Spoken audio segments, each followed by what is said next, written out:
Okay, हाँ, तो अगर आपको जो मैं बता रहा था ऐसा लिखा हुआ मिल जाए अगर आपको, तो आपको इससे बताना भी आना चाहिए कि ये लोग किसके बारे में बात कर रहे हैं। आई होप स्क्रीन पे दिख रहा है आपको। Yes sir. ओके, ठीक है, तो इसका आपको बताने आना चाहिए कि ये लोग किसके बारे में बात कर रहे हैं। तो आपको समझ में आ जाएगा यहाँ पे कि n इक्वल टू 2 है यानी सेकेंड ऑर्बिटल, p1 है यानी p है, और जीरो का मतलब मैंने आपको बताया था pz, मतलब ये एक्चुअली किस ऑर्बिटल की बात कर रहे हैं, 2pz की बारे में बात कर रहे हैं।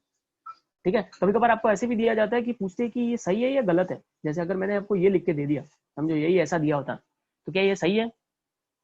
ये जो मैंने कॉम्बिनेशन दिया है 2,2,0, क्या ये कॉम्बिनेशन सही है गलत है? कैसे? कभी भी एल की वैल्यू, कभी भी एल की वैल्यू एन के बराबर हो ही नहीं सकती। कभी भी एल की वैल्यू एन के बराबर हो ही नहीं सकती। क्यों? क्योंकि आपको पता है ना एल का फॉर्मूला क्या था, 0 to n-1। तो 2,2 कैसे हो सकता है? लॉजिक लगाओ, इससे बना के भी देख लो। 2 है 2, सेकेंड किसके लिए होता है? डी। 2d ऑर्बिटल होता है क्या? नहीं होता है। 2d ऑर्बिटल करके कोई ऑर्बिटल ही नहीं है। तो ये भी पूछते हैं आपको, ऐसे 3 नंबर दे देंगे या 4 नंबर दे देंगे और पूछेंगे इसमें से कौन सा एग्जिस्ट नहीं करता है, वो आपको पहचाने आना चाहिए। थोड़ा अपना दिमाग लगाओगे, थोड़ा टाइम लगेगा, बट अगर कॉन्सेप्ट क्लियर है और थोड़ी मेहनत की है तो डेफिनेटली आप बता पाओगे। दिमाग एकदम सिंपल सा कॉन्सेप्ट है, कभी भी आपका एल की वैल्यू एन की वैल्यू से बड़ी नहीं हो सकती या उसके बराबर भी नहीं हो सकती, हमेशा उससे कम ही होगा। ठीक है, क्लियर है मैंने क्या बोला?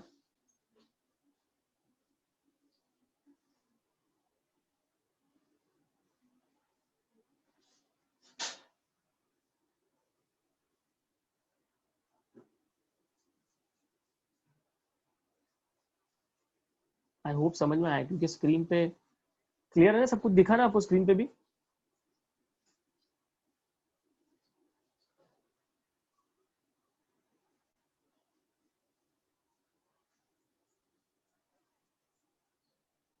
ओके, ठीक है, तो ये ध्यान रखना, ये सब चीजें मैंने सब कंसेप्ट के साथ बता दिया आपको। ओके, तो अब लास्ट क्वांटम नंबर पे जाते हैं, that is spin quantum number. Spin quantum number ये क्या बताता है? ये हमें स्पिन के बारे में बताता है। ठीक है, ये हमें क्या बताएगा? स्पिन के बारे में। क्या होता है एक ऑर्बिटल के अंदर, एक ऑर्बिटल समझो ये एस ऑर्बिटल है, एस ऑर्बिटल है, एस के पास एक ही ऑर्बिटल होता है, और ऑर्बिटल हम ऐसे स्क्वायर बॉक्स बनाते हैं। ठीक है, पी की बात करते हैं, तो पी हम कैसे ड्रॉ करते हैं? ऐसे ड्रॉ करते हैं हम पी, ऐसे ड्रॉ करते हैं। तो अब इलेक्ट्रॉन जब ड्रॉ करोगे तो इसमें एक इलेक्ट्रॉन ऐसे होगा, दूसरा ऐसे। ठीक है, इस तरह से एस के अंदर मैंने इलेक्ट्रॉन कैसे ड्रॉ किया आप देख सकते हो, एक इलेक्ट्रॉन ऐसे है तो दूसरा इलेक्ट्रॉन ऐसे है, तो ये क्या है? इसकी स्पिन नहीं है। मतलब इसका मतलब है कि जो ये वाला इलेक्ट्रॉन है ये क्लॉकवाइज है, तो डेफिनेटली दूसरा वाला क्या होगा? Anti clockwise. ठीक है, मैं फिर से बता रहा हूं आपको कि अगर ये वाला एरो क्लॉकवाइज को डिनोट कर रहा है तो डेफिनेटली उसके बाजू वाला जो एरो जिस तरह से जो उल्टा बना है वो एंटी क्लॉकवाइज बताएगा। अगर ये एंटी क्लॉकवाइज है तो ये क्लॉकवाइज हो जाएगा। आप किसी को भी कुछ भी ले सकते हो, चलेगा। मतलब एक इलेक्ट्रॉन क्लॉकवाइज जाता है तो दूसरा एंटी क्लॉकवाइज जाता है, ये आपको समझ में आना चाहिए। उसको बोलते हैं स्पिन। तो आपको ये स्पिन बताता है। स्पिन क्वांटम नंबर आपको क्या बताएगा? स्पिन के बारे में। अब इसकी वैल्यूज क्या होती है? इसकी वैल्यू मैं इसको ऐसे ही लिख रहा हूँ, हालांकि आपकी बुक में एम सबस्क्रिप्ट एस लिखा हुआ है, बट मैं ऐसे ही यूज कर रहा हूँ। इसकी दो वैल्यूज होती है, plus half comma minus half. इसकी वैल्यूज क्या होती है? Plus half comma minus half. Plus half क्या डिनोट करता है? किसी को भी क्लॉकवाइज और एंटी क्लॉकवाइज, कुछ भी हो सकता है। अब ऐसा दिमाग लगाना सिर्फ कि अगर प्लस को आप क्लॉकवाइज समझ रहे हो तो ऑटोमेटिकली माइनस वाला क्या हो जाएगा? Anti clockwise. अगर आपने इसको एंटी क्लॉकवाइज लिया है, इसको एंटी क्लॉकवाइज लिया है, तो ये वाला ऑटोमेटिकली क्लॉकवाइज हो जाएगा।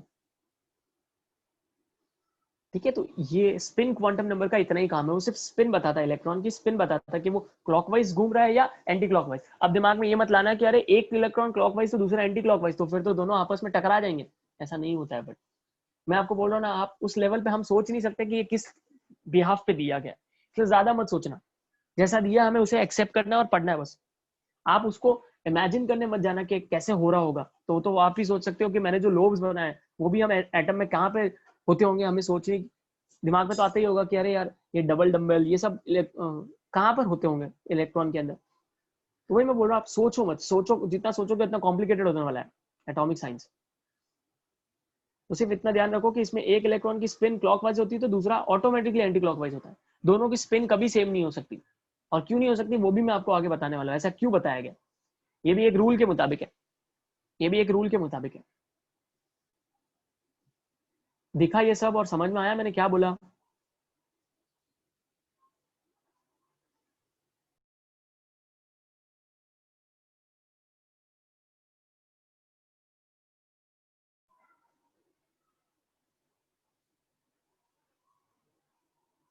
आवाज नहीं आ रही है? हेलो? एक साथ इतने सारे मैसेज आए।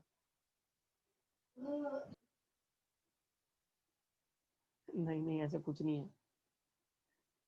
ठीक है, मैं बोल रहा हूँ ना, मैं जो पढ़ा रहा हूँ उसको एज इट इज एक्सेप्ट करना पड़ेगा आपको। मैंने पहले ही बोला था, एटॉमिक साइंस में कुछ भी आप अपना नहीं लगा सकते कि अरे ऐसे कैसे हो रहा होगा, ये कैसे।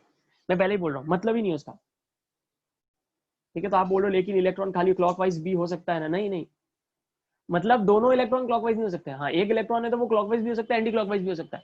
बट अगर दो इलेक्ट्रॉन है एक ऑर्बिटल में दोनों इलेक्ट्रॉन अपोजिटली स्पिन होते हैं, अगर एक क्लॉकवाइज है तो दूसरा एंटी क्लॉकवाइज होगा। ठीक है, और उसको डिनोट भी ऐसे ही किया जाता है, एक को ऐसे, उनको डिनोट भी ऐसे किया जाता है। एक ऐसा है तो दूसरा ऑटोमेटिकली आपको ऐसा ड्रॉ करना पड़ेगा। आप कभी भी ऐसा ड्रॉ नहीं कर सकते। अगर आपने ऐसा ड्रॉ किया इट इज रॉन्ग। अब ऐसा क्यों आया तो वो भी मैं बताता हूँ, ये किस किस रूल के मुताबिक है तो वो भी मैं आपको बता देता हूँ। पहले इतना समझ में आया क्या? सबको क्लियर है? किसी के दिमाग में कोई कंफ्यूजन तो नहीं है? हाँ, इमेजिन लेवल पे कंफ्यूजन हुआ तो वो मैं कुछ नहीं कर सकता, इमेजिनेशन करना ही नहीं है, मैं आपको पहले ही बोल रहा हूँ। इमेजिन करने जाओगे तो फिर तो बहुत कंफ्यूजन हो जाएगा, इलेक्ट्रॉन एक्चुअली कहाँ रिवॉल्व कर रहा है वही आपको समझ में नहीं आएगा। तो इसलिए बोल रहा हूँ इमेजिन करने मत जाओ। मैंने जितना समझाया वो समझ में आया क्या, वो बताओ, तो फिर मैं आगे बढ़ता हूँ।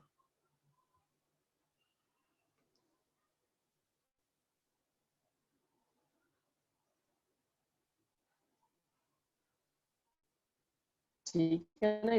ओके, अब आप क्या करोगे?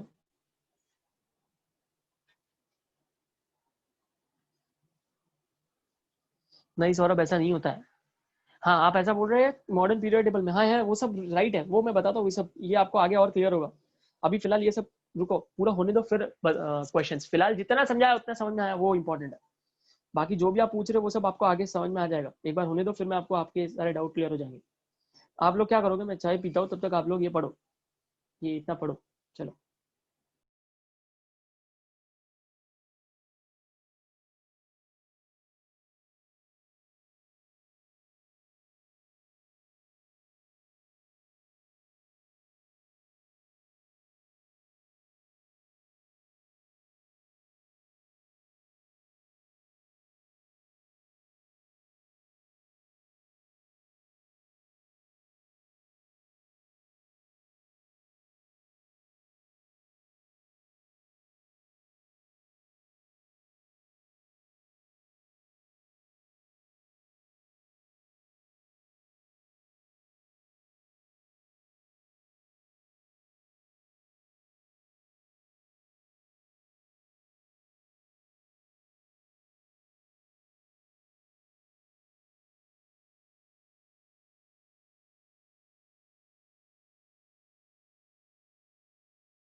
लैंड्रो, डोंट वरी, रुको मैं आपको वापस नटशेल में एक्सप्लेन कर दूंगा, वैसे भी सबको एक्सप्लेन करने वाला हूँ, आप तब तक इतना पढ़ो। ठीक है, मैं जस्ट ये चाय पी के आता हूँ। पढ़ो तब तक, आपको थोड़ा बहुत ऐसे भी समझ में आ जाएगा। मैं वैसे भी वापस एक क्विक रिकैप देने वाला हूँ, डोंट वरी। और फिर भी अगर आपको नहीं समझ में आया, वीडियो एक बार सुन लेना। ठीक है, तब तक पढ़ो।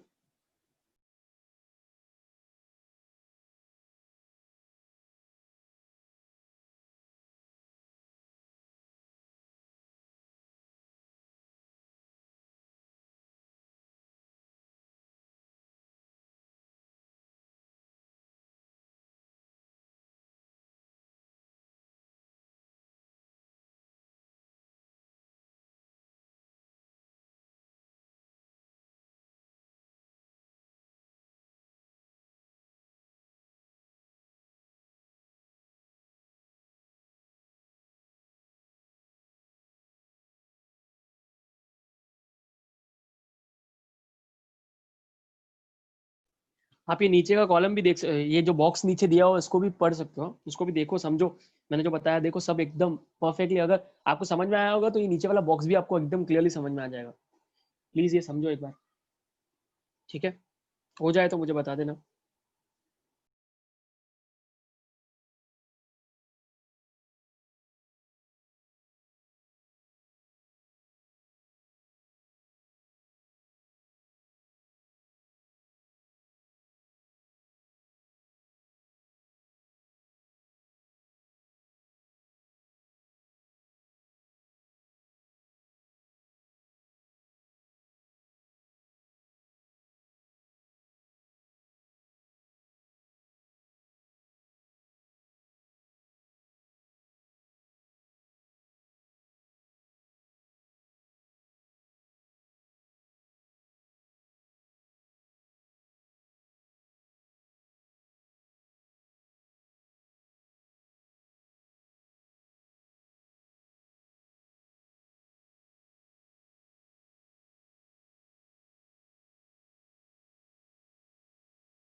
हाँ, साइंटिस्ट है, आगे आने वाला है वो, पॉलीज एक्सक्लूजन प्रिंसिपल करके।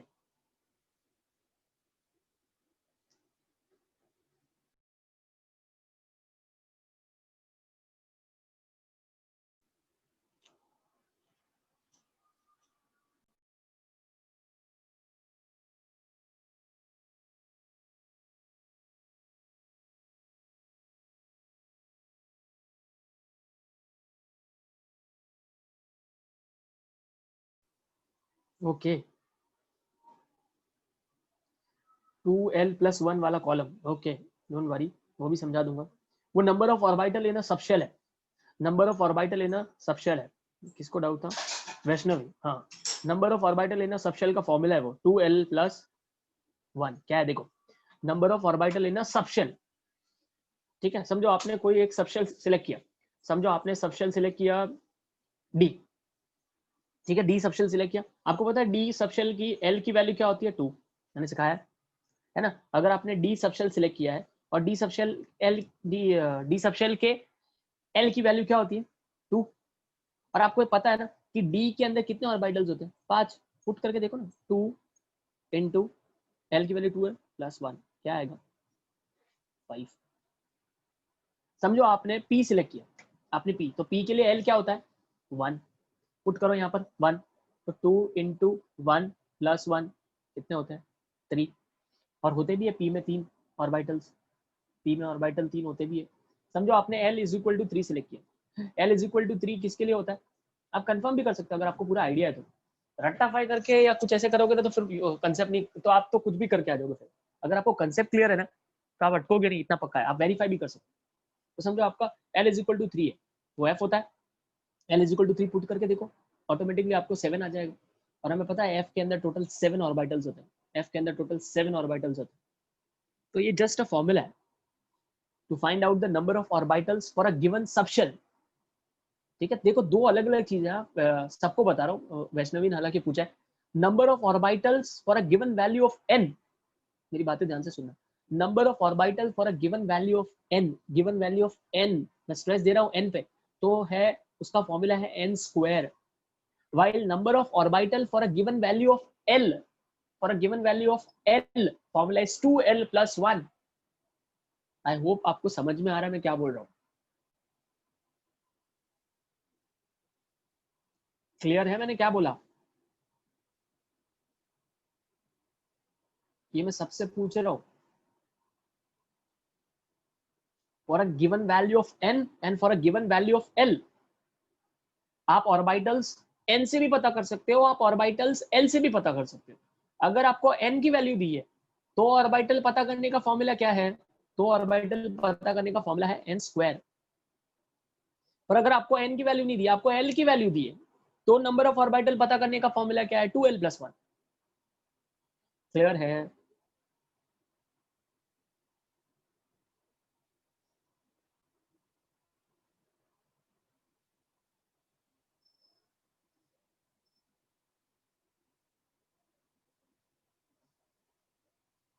Okay okay okay. लैंड्रॉय, आपको डिस्कनेक्ट हो गया था, अब सुन पा रहे हो फिलहाल?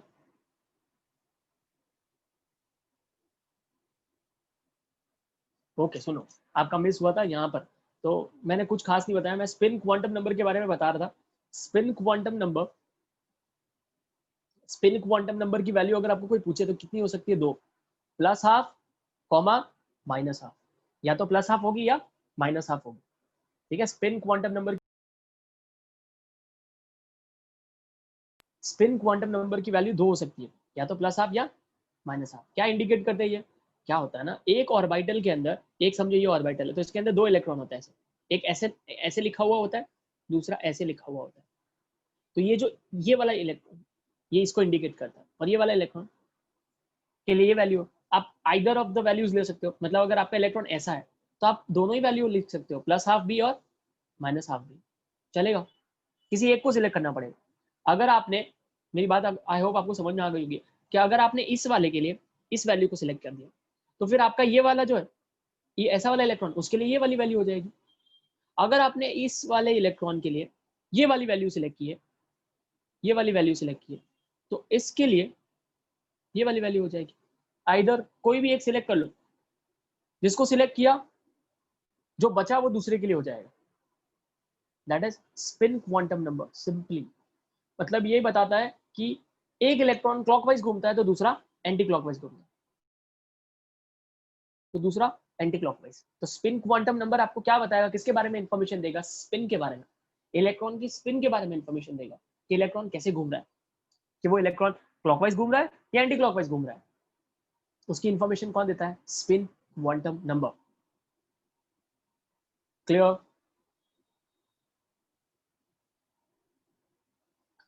एक बार सब लोग, मेरी आप सबसे रिक्वेस्ट है कि आप ये क्वांटम नंबर वाला लेक्चर वापस देखना।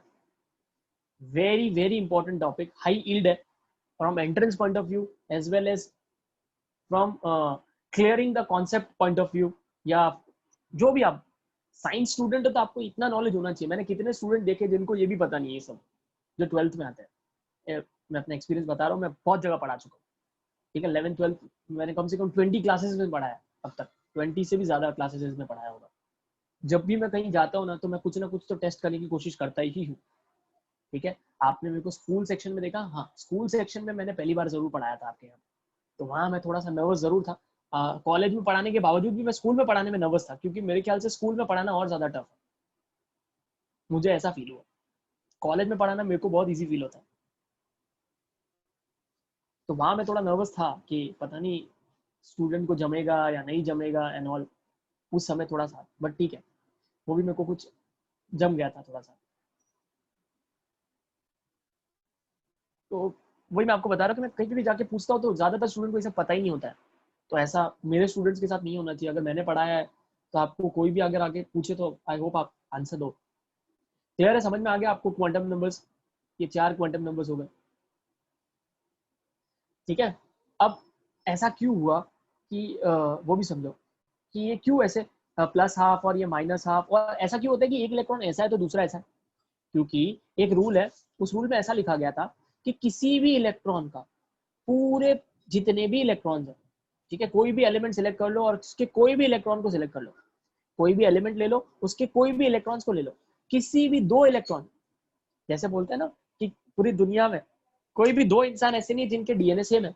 चलो होते हैं, हाँ, थोड़े बहुत सेम हो सकते हैं, मतलब 99.9% तो वैसे भी सेम ही होता है, बट एग्जैक्टली सिमिलर तो उन्हीं के हो सकते हैं जो ट्विंस है ना। वो भी जान दो, ज्यादा डिटेल में नहीं, बायोलॉजिकली इतना समझो कि जैसे हम नॉर्मली स्टेटमेंट मारते हैं ना कि दुनिया में जैसे आप फेस समझ लो, दुनिया में कोई भी ऐसे नहीं है जिनके एग्जैक्टली फेस सिमिलर है। प्लीज ट्विंस को मत कंसिडर करना, ठीक है।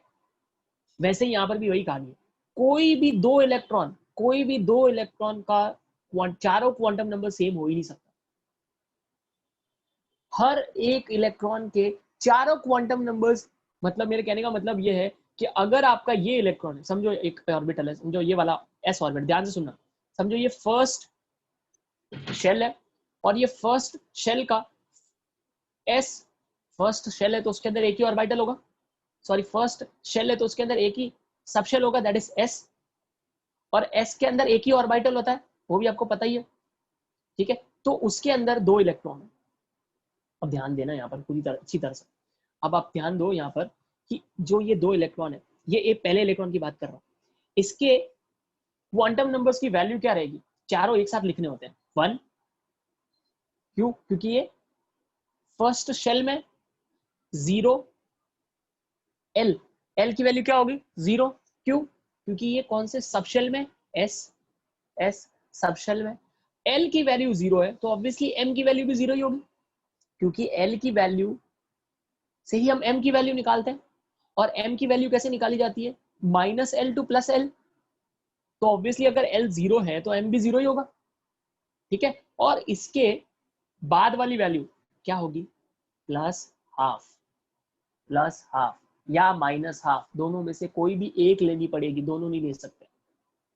सिमिलरली अब आप देखो ये इलेक्ट्रॉन, इसका जो दूसरा इलेक्ट्रॉन है वो भी उसी ऑर्बिटल, उसी शेल के, उसी सब शेल के, उसी ऑर्बिटल में है, ठीक है, उसी शेल के, उसी सब शेल के, उसी ऑर्बिटल में है, फिर भी देखना उसके क्वांटम नंबर्स क्या है, 1, 0, 0, -½ -½ क्यों, क्योंकि इसकी स्पिन अलग है। तो आप देख सकते हो कि किसी भी दो इलेक्ट्रॉन के, आपको एक क्वेश्चन भी आता है कि मिनिमम कितने क्वांटम नंबर सेम हो सकता है किसी भी दो इलेक्ट्रॉन के, कितने हो सकते हैं बताओ आप इस नॉलेज के हिसाब से, मिनिमम कितने क्वांटम नंबर सेम हो सकते हैं किसी भी दो इलेक्ट्रॉन के। आई होप क्वेश्चंस क्लियर है।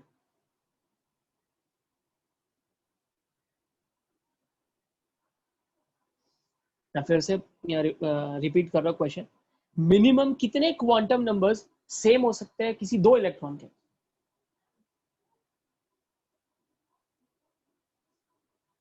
नंदिनी आपके, आई होप ये फोटो आया आपके स्क्रीन पे, जो मैंने ड्रॉ किया है सब कुछ लिखा है वो सब सबके स्क्रीन पे दिख रहा है, मैंने क्या लिखा है। हाँ तो फिर अभी क्वेश्चन का आंसर दो ना, फिर मैंने क्या बोला है। मैं फिर से क्वेश्चन रिप्लाई रिपीट कर रहा हूँ, किसी भी दो इलेक्ट्रॉन को आप सिलेक्ट कर लो, कोई भी दो इलेक्ट्रॉन, उन दो इलेक्ट्रॉन के मिनिमम मिनिमम कितने क्वांटम नंबर सेम हो सकते हैं, मिनिमम कितने क्वांटम नंबर सेम हो सकते हैं।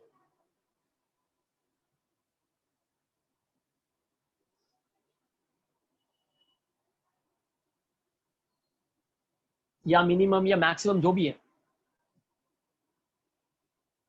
या मैक्सिमम पकड़ लो, मिनिमम वर्ड तो 0 बोल सकते हैं, मैक्सिमम वर्ड यूज समझ लो, मैक्सिमम कितने क्वांटम नंबर सेम हो सकते हैं।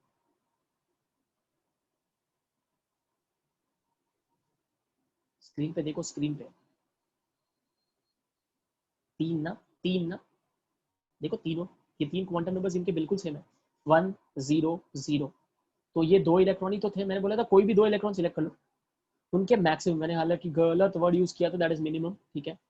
हाँ मैं वापस उसको करेक्ट कर रहा हूँ, सो मैक्सिमम, तो आप देख सकते हो कोई भी दो इलेक्ट्रॉन मैंने सिलेक्ट कर लिया, उसके मैक्सिमम कितने क्वांटम नंबर सेम है, 1, 2, 3, इसका भी 1, 0, 0 है, तो मैक्सिमम कितने क्वांटम नंबर सेम हो सकते हैं 3, चारों क्वांटम नंबर किसी के भी सेम नहीं हो सकते। आप देख सकते हो ये दोनों इलेक्ट्रॉन एक ही ऑर्बिटल में है, उसी शेल के, उसी सब शेल के, उसी ऑर्बिटल में, फिर भी उनके चारों क्वांटम नंबर सेम नहीं है, उनका चौथा क्वांटम नंबर अलग है।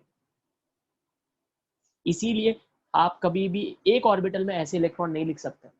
अगर आपने एक ऑर्बिटल में दोनों इलेक्ट्रॉन सेम स्पिन के लिख दिए तो इसका क्या मतलब होगा कि इसका चौथा वाला क्वांटम नंबर भी फिर सेम हो गया ना, क्योंकि अगर आपने इसको +½ लिया तो फिर ये भी +½ है, क्योंकि दोनों की स्पिन सेम है। और अगर ऐसा हुआ तो फिर तो चारों क्वांटम नंबर सेम हो जाएंगे, तो ये तो रूल वायलेट हो जाएगा, क्योंकि रूल ये बोलता है कि किसी भी दो इलेक्ट्रॉन के चारों क्वांटम नंबर कभी सेम नहीं हो सकते, 3 मैक्सिमम हो सकते हैं। क्लियर है क्या बोला मैंने।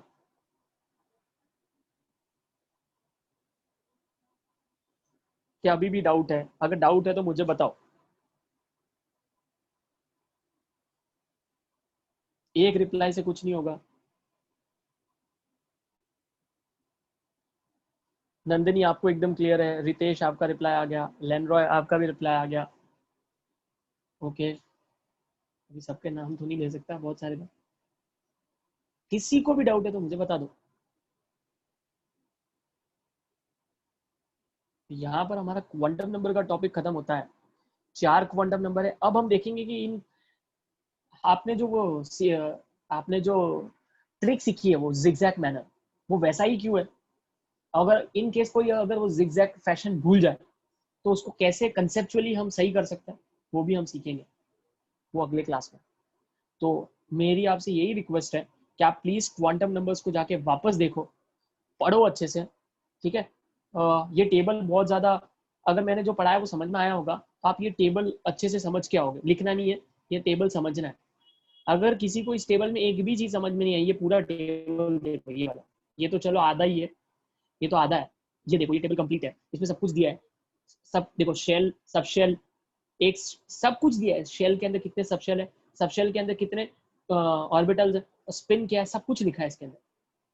तो ये आप अच्छे से देखोगे, और फिर भी कोई डाउट होगी, कोई डाउट होगा तो आप मुझे बताओ। 2 इलेक्ट्रॉन सेम स्टेट में, सेम स्टेट मतलब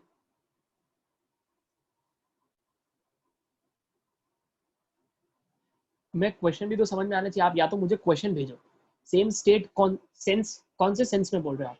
क्या सेम स्टेट? इलेक्ट्रॉन का कौन सा स्टेट होता है? आप कौन से स्टेट की बात कर रहे हो वो भी तो समझ में आना चाहिए मुझे। बेटर है कि आप, अभी भी कंसेप्ट खत्म नहीं हुआ है, अभी भी बहुत सारी चीजें बाकी है। अभी 3 रूल आने वाले, एक्चुअली एक प्रिंसिपल आने वाला है, that is known as Aufbau principle. Aufbau principle अजीब सा नाम है, ठीक है, इंडियन नाम नहीं है वो। अबहाउस प्रिंसिपल, उसके अंदर 3 कॉन्सेप्ट आने वाले। अबहाउ का मतलब होता है building up, to build up, मतलब हम इलेक्ट्रॉन कैसे फील करना चाहिए हमें इलेक्ट्रॉन। उसके अंदर 3 रूल आने वाले। सबसे पहला है Pauli's exclusion principle. Pauli's exclusion principle, Hund's rule of maximum multiplicity, Hund's rule of maximum multiplicity, and n plus L rule for the energy, n plus L rule। तो वो सब आप देख सकते हो, सब देखो मैंने सब बता दिया। आप देखो ये S के शेप्स हैं। अब ऑब्वियसली 1s होगा तो छोटा होगा, 2s बड़ा होगा, है ना, बहुत लॉजिक सी बात है। आप देख सकते हो ये P के शेप्स हैं, देख लो। इन्होंने डंबल नहीं बनाया, इन्होंने थोड़े से सर्कल सर्कल टाइप दिखाया, पर देखो ये क्या है, 2px है, इसलिए x एक्सिस के अलॉन्ग है ना। एक्स लोब देखो एक्स पे, ये देखो ये जेड है तो इसका लोब देखो किधर, जेड पे, इसका लोब देखो किधर है, ठीक है, इसका लोब वाई पे, सॉरी, और इसका जेड में, तो वो है। फिर देखो ये डी, डी के देखो सारे, ये प्लेनार है, देखो ये प्लेन में, ये ऊपर के 3 प्लेन में है ना। पहला वाला कौन से प्लेन में दिख रहा है आपको? एक्स और वाई, एक्स और वाई के प्लेन में दिख रहा है। देखो जेड के अंदर जहाँ पे जेड एक्सिस बना है उसके उधर कुछ नहीं है, तो इन्होंने 3 एक्सिस देके थोड़ा कंफ्यूज किया। इधर देखो कुछ नहीं है इसके अंदर, इसलिए ये डी एक्स वाई है ना। सिमिलरली आप देख सकते हो, ये देखो एक्स जेड है, एक्स जेड है ना। एक्चुअली इन्होंने फालतू में कंफ्यूज करके तीनों एक्सिस दिए, तीनों एक्सिस ड्रॉ करने की जरूरत नहीं एग्जाम में, 2 ही एक्सिस ड्रॉ करो, ठीक है। ये देखो ये डी जेड स्क्वायर, ये देखो D X square dash Y square. तो ये पूरा पढ़ोगे आप, ये सब पढ़ोगे, ये आपका होमवर्क है। रीड करके नहीं आओगे तो आपकी गलती है। यही आपको सिखाया गया ना, यही मैम ने सिखाया ना, ये जिगजैग, ये जिगजैग जो फैशन में दिया यही सिखाया ना आपने, है ना। ये देखो लिखा है ऊपर, अबहाउ प्रिंसिपल, अबहाउ प्रिंसिपल जर्मन वर्ड है वो।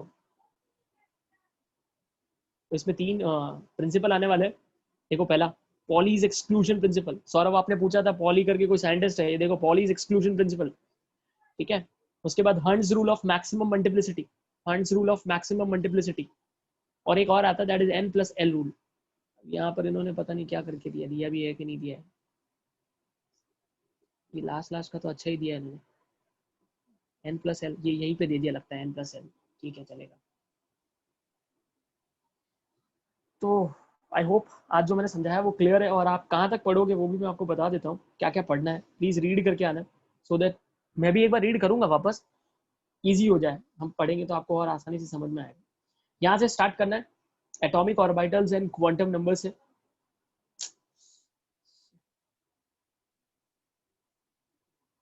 हाँ, atomic orbitals and quantum number से आपको स्टार्ट करना है। ये पूरा पेज आपको रीड करना है, ये सब कुछ रीड करना है, शेप कुछ भी छोड़, फिर ये पूरा बॉक्स आपको अच्छे से देखना है। इसके नीचे एक क्वेश्चन दिया है, वो ट्राई करना, हम वापस ट्राई करेंगे। ठीक है, ऐसा नहीं कि मैं आपके ऊपर छोड़ रहा हूँ, मैं वापस पढ़ाऊंगा, बट आप रीड करके आना। ये पूरा आपको रीड करना है, हाँ यहाँ तक 48 तक तो नोट कर सकते हो आप। आपको 45 से एटॉमिक ऑर्बिटल से स्टार्ट करना है, आपको 48 तक जाना है। एनर्जी वाला पार्ट नहीं पढ़ना है आपको, ठीक है। हाँ लैंड्रॉय, आपने क्वेश्चन भेजा है, देखो इस तरह का ही क्वेश्चन आता है, सही भेजा आपने, मैं सबको भेज देता हूँ। इस तरह का एग्जाम में क्वेश्चन आता है, देखो ये question, which of the following sets of quantum number is correct for the electron in 4f subshell. 4f, जैसे ही 4f बोला पहला ऑप्शन कट हो जाता है, n इक्वल टू 3 दिया है, 3 कैसे हो सकता है, 4 लिख के 3 बोल नहीं सकते, बचे बी सी डी। अब f के लिए l की वैल्यू क्या होती है, f के लिए l की वैल्यू क्या होती है 3, तो b भी गया, बी ऑप्शन भी गया, क्योंकि उन्होंने l की वैल्यू 4 दी है, नहीं पॉसिबल है वो। तो सिर्फ बचा कौन सा, सी और डी। अब सी और डी को चेक करो, सी और डी में डी रॉन्ग है, क्यों, क्योंकि देखो एल की वैल्यू कितनी है 3, तो एम की वैल्यू 4 कैसे हो सकती है, क्योंकि एम की वैल्यू एल से आती है, एम की वैल्यू -L2 प्लस एल होता है, तो जब एल की वैल्यू 3 है तो एम की वैल्यू कहां तक होगी, -3 टू +3, उन्होंने एम इक्वल टू 4 दिया है, वो कैसे हो सकता है, आंसर है सी। लैंड्रॉय जल्दी रिस्पॉन्ड करो, मुझे 12th का लेक्चर लेना है, उसमें ब्रेक लेना है, थोड़ा सा मुझे ब्रेक चाहिए इसलिए। बाकी लोग ये क्वेश्चन स्क्रीनशॉट, जल्दी से इसका स्क्रीनशॉट लो, मैंने जो बोला उसको वापस समझना, मैंने थोड़ा फास्ट बोला है, इस क्वेश्चन को हम वापस करेंगे चाहिए तो। समझ में आया क्या, मैंने काफी फास्ट बोला, बट कंसेप्ट अगर आपको समझ में आया होगा तो डेफिनेटली समझ में आ गया होगा बहुत सारी चीजें। मैंने ए कैसे हटाया, n इक्वल टू 3 दिया है, जब उन्होंने बोला 4f, तो n इक्वल टू 3 कैसे हो सकता है ना। फिर बचे बी सी डी, तो बी मैंने कैसे एलिमिनेट किया, मैंने बोला था n और l की वैल्यू कभी सेम नहीं हो सकती, l की वैल्यू n से छोटी होती है, तो उन्होंने n equal to 4 l equal to 4 दिया, वो भी रॉन्ग। सी और डी में मैंने कैसे एलिमिनेट किया है, l इक्वल टू 3 और m इक्वल टू 4 दिया है, कैसे पॉसिबल है, l इक्वल टू 3 है तो m कैसे 4 हो सकता है, आंसर इज सी।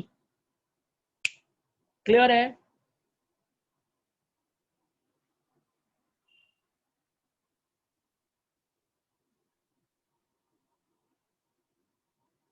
इसका स्क्रीनशॉट लो प्लीज, इसका स्क्रीनशॉट लो और इसको वापस आप सॉल्व करोगे और मुझे अगले क्लास में बताओगे कि ये क्वेश्चन समझ में आया या नहीं समझ में आया। मैंने काफी फास्ट बताया है, बट आपको इसको आराम से सुकून से करना है और मुझे अगले क्लास में बताना है कि ये क्वेश्चन आपसे हुआ या नहीं हुआ।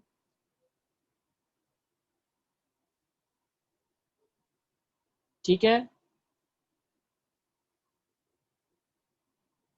Okay then bye.